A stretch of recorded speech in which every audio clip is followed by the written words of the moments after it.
How to find your Epic Games email and password. Hey everyone, welcome back to the channel, and let's get right into this quick and easy tutorial. To find your Epic Games email and password, you can open up a browser. Then click on the three-dot icon from here. You can head over to the settings option. From here, you will see the Google Password Manager. Click on it. After that, you'll be redirected to the Password Manager.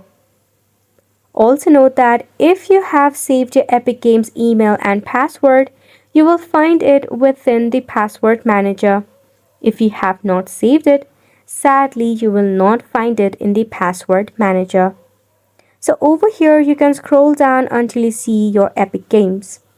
Over here, if you have saved it, you will find it something like this. You will find both of your email address and password that is linked to your Epic Games. Then to log in, you can just copy your password or email address and paste it in the field.